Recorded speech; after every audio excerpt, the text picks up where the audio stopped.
vamos falar sobre a obrigatoriedade do seguro prestamista e muitas outras coisas mais, porque nós recebemos um questionamento aqui de uma colega do grupo a respeito disso, mas o caso é um pouco mais rico.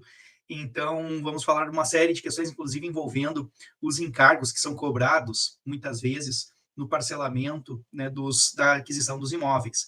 Temos muitas coisas legais, eu vou ler logo em seguida o questionamento da colega, e eu tenho certeza que vai enriquecer bastante o nosso encontro de hoje. O teu questionamento que eu separei aqui hoje, Úrsula, não sei se tu te deu conta disso, né? Mas é isso mesmo. Eu vou iniciar aqui, pessoal, lendo então, né, o questionamento que foi feito, e aí eu acredito que isso vai nos ajudar bastante a abrir uma série de dúvidas que certamente são compartilhadas por muitos colegas, né? Por isso que eu selecionei, certo? Então, olhem só. Diz assim a nossa colega, fase de financiamento com o banco. Então, uma aquisição imobiliária, e ela está na fase de financiamento, e ela quer orientar o seu cliente, certo? Então, diz assim a pergunta dela. O banco financiador pode ignorar o preço do contrato de compra e venda? Por exemplo, foi comprado por 401 mil, foram pagas entrada, parcelas com INCC, e, na época de financiar, o valor do imóvel atualizado era 500. E ao invés de abater a diferença do que foi pago de entrada com correção do INCC no preço do contrato de compra e venda, 401, foi abatido o valor pago com base no preço do imóvel atualizado na época de financiar, 500 mil. Está correto isso? É a primeira pergunta que ela faz. Se sim, qual seria a vantagem de comprar na planta se na hora de financiar olham o valor de mercado? É a segunda questão que ela apresenta. Ou está correto e deve-se abrir demanda contra a construtora, ou tem que ser contra a Caixa, para exigir o abatimento da diferença conforme o contrato de compra e venda, já que teve correção de parcelas pagas pelo INCC da data da compra até a data do financiamento. Professor, sabemos que a partir de 80% da obra pronta, a construtora já pode financiar o imóvel com um banco financiador de empreendimento, e no caso, sendo a Caixa Econômica Federal, entendemos que ela tem de praxe um contrato de adesão, ou o cliente aceitou ou não, e se não aceitar, significa para o banco juros maiores. Para o banco com juros maiores. A pergunta é, os seguros exigidos, né, do imóvel para concessão de financiamento é legal? Lendo alguns artigos, imagino que sim. Né? E ela perguntou assim, exigidos de vida e do imóvel, né? Seguros de vida e do imóvel. E aí, por conta dessa última pergunta relacionada aos seguros, que a gente deu o título da aula. Mas podem ver que a pergunta dela, a situação dela, né, é bem mais rica. Né? E isso é que é legal ter os casos concretos, porque os casos concretos eles acabam sendo bem mais ricos do que uma pergunta fria, né, que eu eventualmente pudesse bolar, né, para trazer aqui para vocês e transformar numa aula, né, mais teórica. Então, por isso que eu gosto dos casos concretos, que a pessoa está ali, né, de frente para o seu cliente, com a situação, e aí ela surge para ela o questionamento que ela jamais faria em tese, né, numa sala de aula. Tá? Então, isso é que é bacana para nós e traz bastante, né, abre para nós, né, mais possibilidades, então, de pensamento. Pessoal, viram então que a questão aqui é bem mais ampla, né? Viram que o tema é bem mais amplo do que o título, a head que a gente chama, né? O título da aula que a gente publicou. E eu recomendo então que vocês compartilhem, né? Olhem só, gente. Então, quero começar ali pelo início do questionamento dela. Eu não sei às vezes se está muito claro para o advogado, né? Principalmente quando o advogado começa a atuar nesse ramo, né, das aquisições imobiliárias, se está muito claro para o advogado como é que funciona a questão, primeiro, da diferença entre parcelamento e financiamento. É uma coisa que eu sempre, né, tento trazer aqui para vocês para ficar bem claro. E estando isso claro, conforme eu vou explicar agora, se percebe, como a Úrsula aqui no caso concreto percebeu, né, porque ela viu a hora de pagar, né, ou seja, se está consciente na mente do advogado, que é quem orienta o seu cliente, né, o quanto que este contrato ele pode ser onerado pelos encargos contratuais. Então, assim, via de regra, meus amigos, os clientes eles nos contratam para avaliar um contrato. Esse é o maior erro, tá, que pode existir. Né? Porque, Rafael, não é para a gente avaliar o contrato? Não, claro que é para avaliar o contrato. Mas eu diria o seguinte, que o contrato, ele é só um pedaço de uma coisa muito maior que é o negócio. E o que a Úrsula está, quando ela recebeu esse caso concreto aqui, o que a Úrsula está se dando conta é de nuances do negócio que foi feito, que para ela tornou muito caro a aquisição, a ponto dela me fazer uma pergunta ali durante a exposição dela, uma pergunta de qual é a vantagem não de comprar na planta, se sai tão caro, né? E eu achei, essa foi a parte da pergunta assim que mais me estimulou, né? Embora eu tenha colocado aqui o título da aula, a questão do seguro, porque ela está relacionada com um tema do STJ, que eu tenho reiteradamente ensinado para vocês, e eu vou trazer ele aqui até o final da aula, né? Mas essa parte aí me entusiasmou bastante da pergunta dela. Né? Por quê? Aí, Rafael, o que a gente comprar na planta se fica tão caro, né? Se não consideram que foi pago. Bom, aí eu vou fazer duas explicações, dois esclarecimentos que eu reputo que eles vão contribuir bastante para entendimento geral para aqueles que ainda não estão tão habituados com esse tipo de negócio. Fala, Piola, tudo bem? Pessoal, pensem no seguinte, tá? O financiamento, ele é um contrato bancário, né, que você vai realizar junto a um banco como qualquer outro. A diferença, né, a única diferença aqui para o nosso ramo é que ele tem como garantia o próprio bem que está sendo adquirido, parecido com quando temos no caso dos veículos. Mas este bem é um bem mais importante, de maior valor, porque ele é um imóvel. Né? Então, o imóvel, via de regra, compõe aí o rol dos bens de maior valor, né, dos nossos potenciais clientes. Pois bem, lá na fase de financiamento, é uma fase em que você está recebendo o imóvel pronto. Porque o banco, ele não financia para ninguém, né, para nenhuma pessoa física ou jurídica que quiser adquirir o imóvel, ele não financia um imóvel em planta. Tá?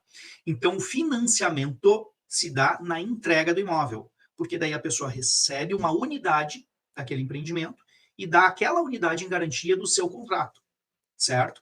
Neste momento, o que o banco faz? Ele quita o preço do imóvel com a construtora, então é uma triangulação, né? Uma triangulação, adquirente, banco, construtora. Então o banco quita com a construtora e o adquirente ele passa a ter uma relação com o banco de dívida. E com a construtora? Com a construtora só fica a relação de garantia do imóvel. Só. Né? Terminou. Ele não deve mais nada para a construtora. Tá? Diferentemente, quando a pessoa adquire em planta. Quando a pessoa adquire em planta, ela tem uma relação com o construtor. Ela parcela com o construtor. O construtor ele recebe muito pouco nesse momento. Ele tem mais despesas, porque é assim o negócio dele, né? O construtor tem mais despesas do que entradas. Então, para que ele venda bem o imóvel, o que ele faz? Ele vai lá, imaginemos que ele projetou, né, um prédio que vai custar, um prédio com 170 unidades, tá? E vai custar ele, para construir este prédio, por exemplo, 100 milhões de reais. Imaginemos que seja um prédio, né, de alto gabarito, num imóvel caro, num terreno caro, tá? Então, vai custar para ele 100 milhões de reais para construir. O que ele faz? Ele projeta ele projeta um spread, para usar a linguagem, né, dos bancos, mas ele projeta, na verdade, um lucro de aproximadamente 40%. Então, nós temos aqui um negócio chamado VGV, que é o valor geral de vendas desse imóvel. Tá? Então, vamos lá, né, 140 milhões, né, dividido por 170 unidades. Isso significa que cada unidade vai ser vendida em média, porque umas podem ser mais valiosas que outras, isso aí o consultor que define pelo andar, né, às vezes pela diferença de tamanhos. Em média, cada unidade vai custar 820 mil reais. Tá? Pode ter unidade de 1 milhão, pode ter unidade de 500 mil. Então, olha só, estou mostrando para vocês o negócio. Então, ele coloca o preço final de venda considerando um lucro de 40%. É obrigatório que seja assim, Rafael? Não.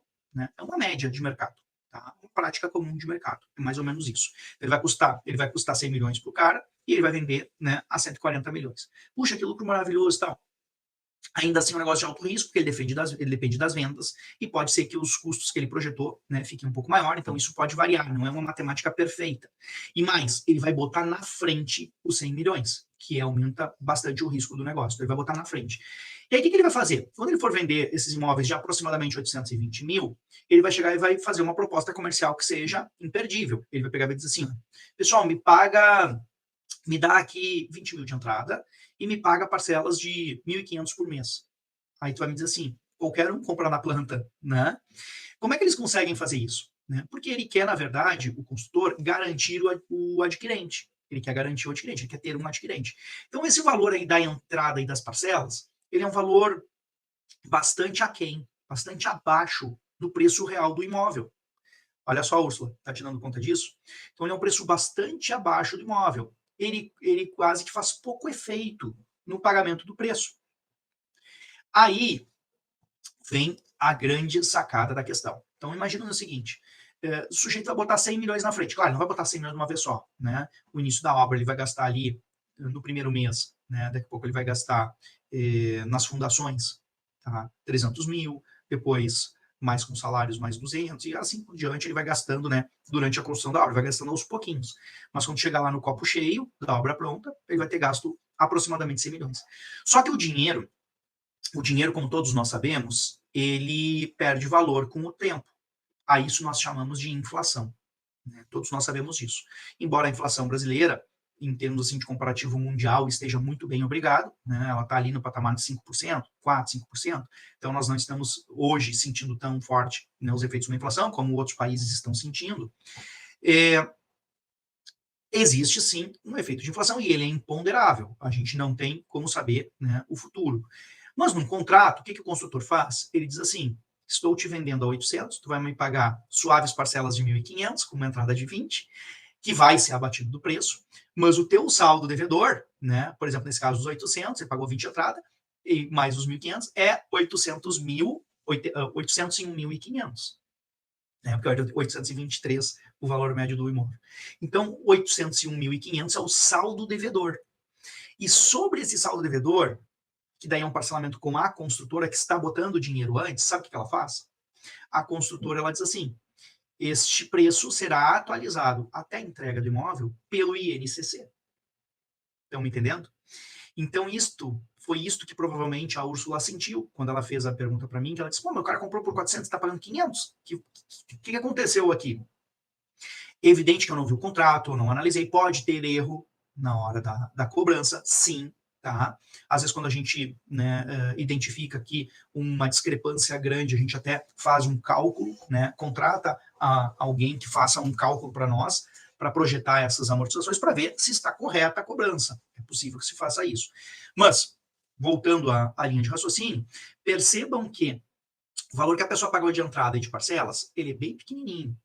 E ele vai sendo abatido de um saldo devedor que é de R$ 801.500, que está sofrendo atualização pelo INCC, que hoje é 5%, né? Está em 5% ao ano. Então, o que acontece? Os 801 vão crescendo, né? E a parcelinha é como se fosse um tiro de 38 numa muralha da China. A parcelinha vai fazendo pouco efeito naquele montante.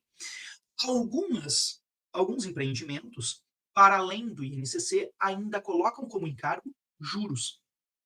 Juros remuneratórios. Então, imagina, os 801 vão crescendo mais do que o efeito da amortização daquela parcelinha. Significa que não está havendo amortização? De forma alguma. A amortização tem que acontecer, porque você está pagando. Só que o saldo devedor, ele aumenta bem mais, porque ele é muito maior do que a amortização. E aí o que vai acontecer? Imagina que a construtora, então, botou lá juros remuneratórios de 0,5. Então, tu vai ter, por exemplo, uma inflação que deu 0,5 esse mês, mais 0,5 dos juros, 1%, né? Vai aumentar 1% o valor do saldo devedor neste mês.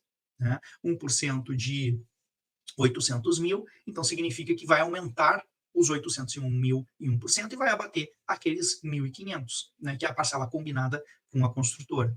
Então vejam, né, pessoal, que isto aqui é que surpreende às vezes tanto o adquirente, se ele é ingênuo, né, quanto o profissional da advocacia, se ele também não domina ainda muito bem como as coisas funcionam.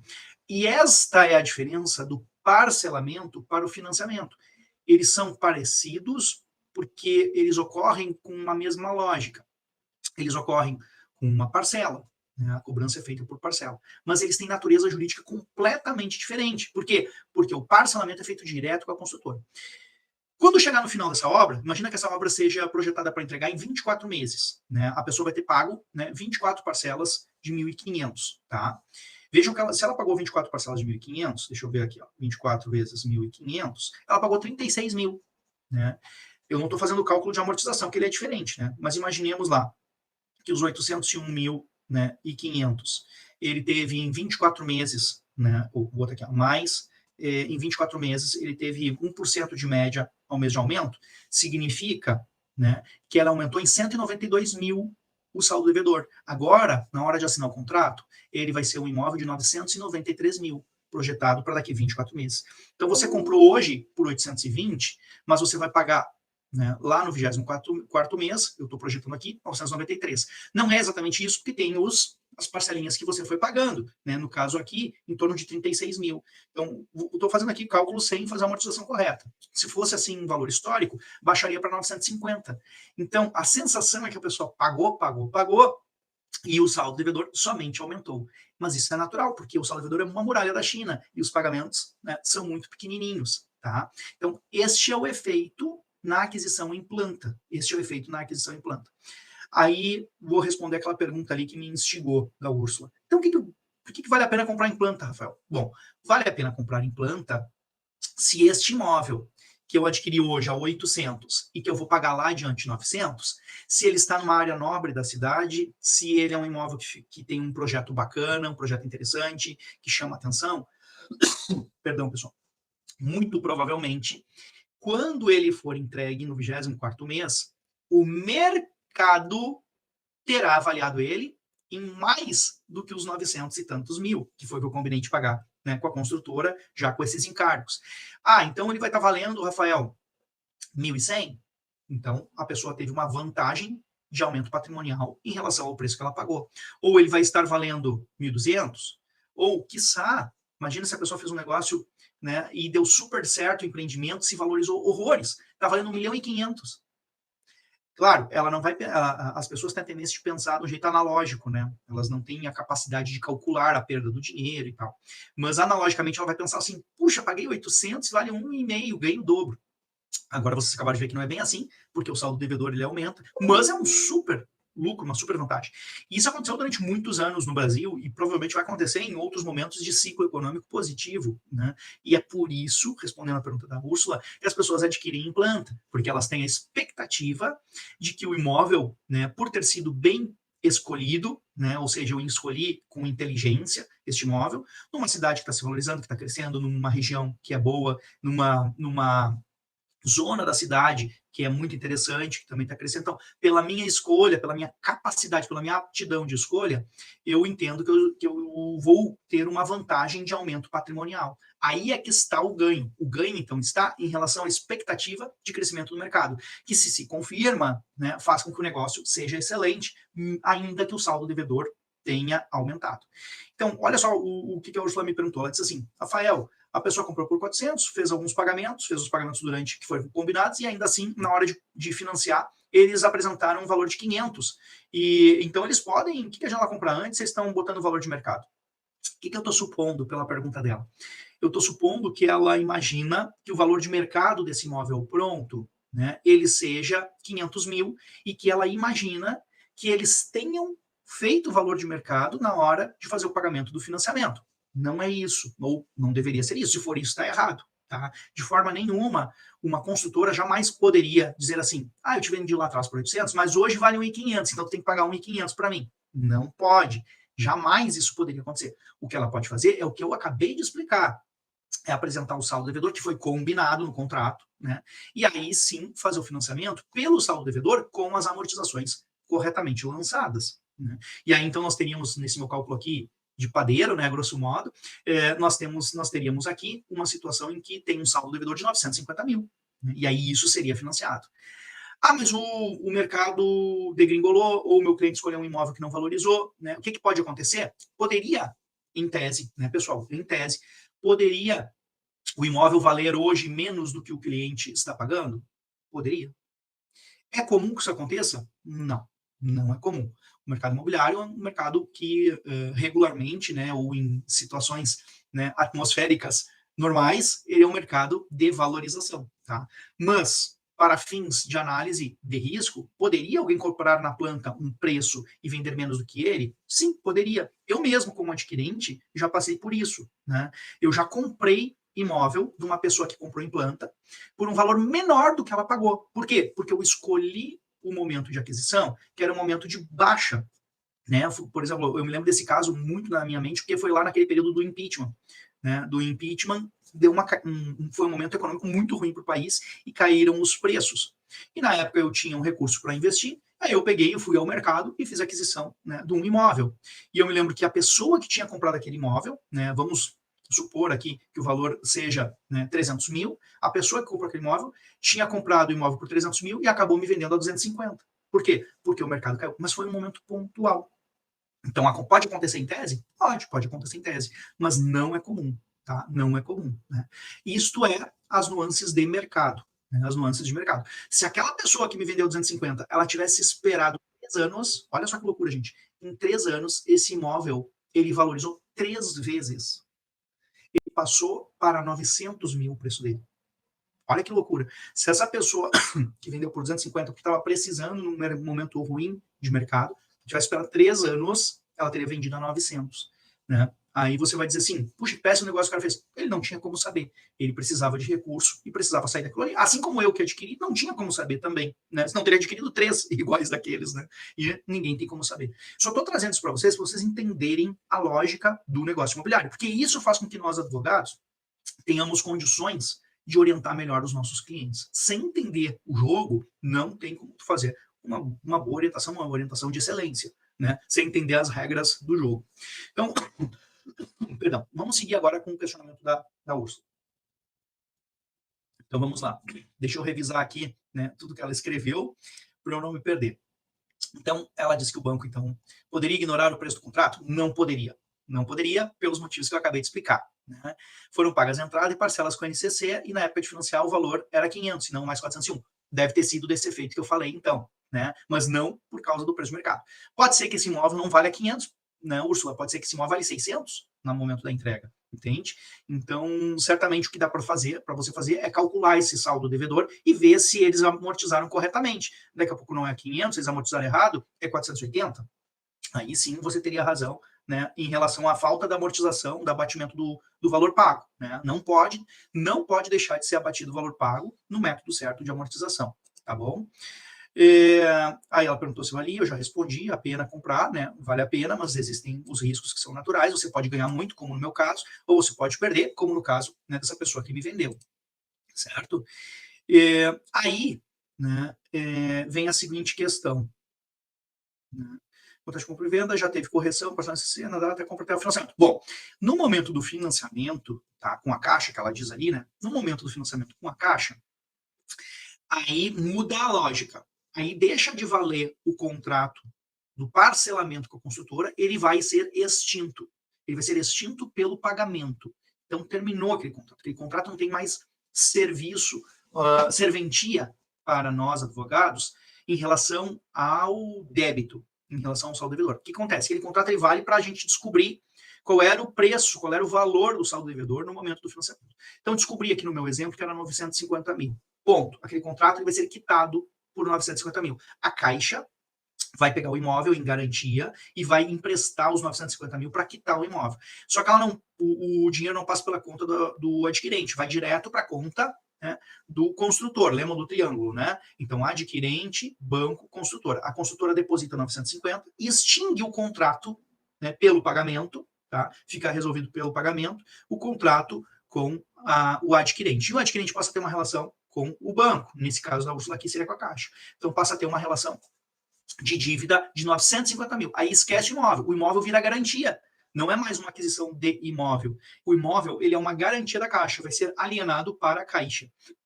E a cliente da Úrsula, né, ela passa a ter uma dívida de 950 mil com a Caixa.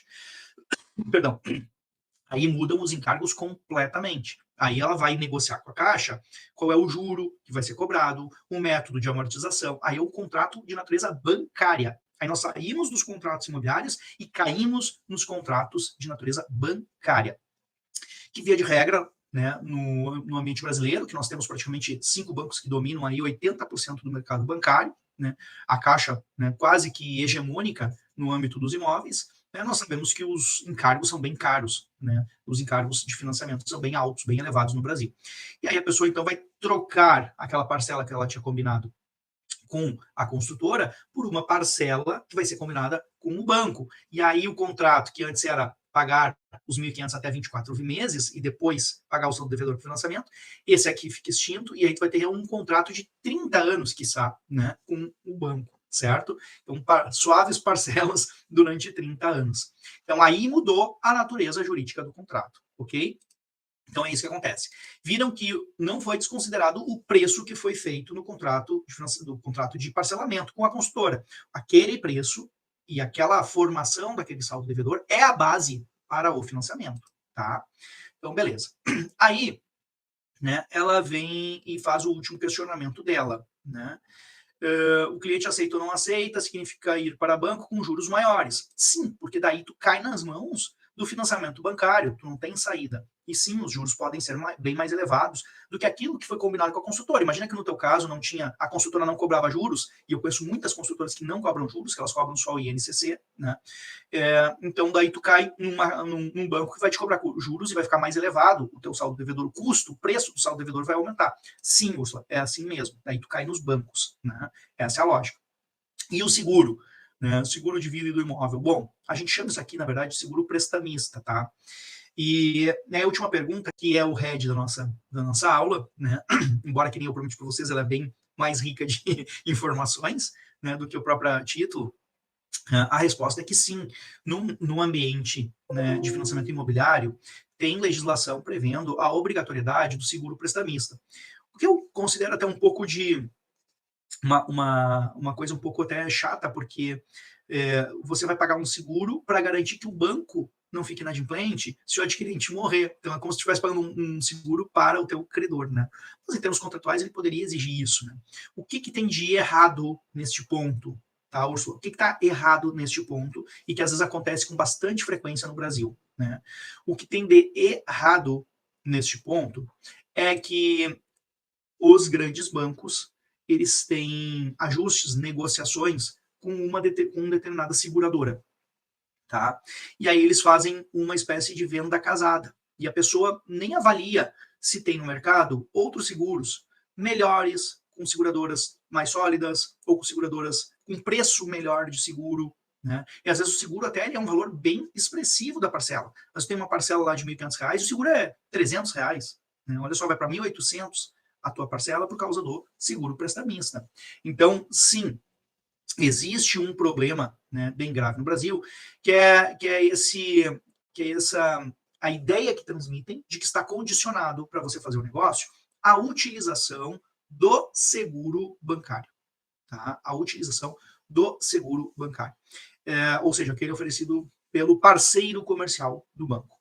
Isto não é verdade, tá? Isto não há obrigatoriedade. A obrigatoriedade não existe neste aspecto, no aspecto de utilizar o parceiro do banco. Este ponto está errado. Então, vejam bem o que eu estou dizendo. Pode ser exigido o seguro prestamista? Sim, isso pode. O banco pode exigir o seguro para fechar o financiamento. Agora, pode o banco exigir o seguro prestamista com o parceiro do banco? Não. Isto não. Isso é considerado, daí sim. Então, assim, ó, mesmo que você já tenha feito essa triangulação e quitado, né, com a construtora, se configurou o atraso de obra na entrega, né, claro que o mais correto seria o seguinte: imagina que teve um atraso de obra que gerou uma multa de 1% ao mês, né, e essa multa, então, ficou em R$ 8.000, né, por mês, e aí ficou em 10 meses de multa, vai dar, imaginemos que deu ali R$ 80.000 de multa. O que teria que acontecer? Ou para facilitar, né, vamos fazer ali que deu R$ 50.000 de multa. Esses 950 que era o saldo devedor, deve baixar para 900. E aí tu financia só os 900. Esse é o correto. Agora, se a pessoa, né, não conseguiu entrar em acordo com a consultora, né, a tempo e precisar quitar, ela pode quitar com financiamento e pleitear junto à construtora o pagamento desses R$ 50.000 de multa por atraso de obra, tá? Tranquilamente. Ok? A Úrsula disse, se teve só um dia de atraso de obra. Um dia é muito pouco, tá? Deve ser pago, mas é muito pouco, né? Então, a consultora nem vai se importar de dar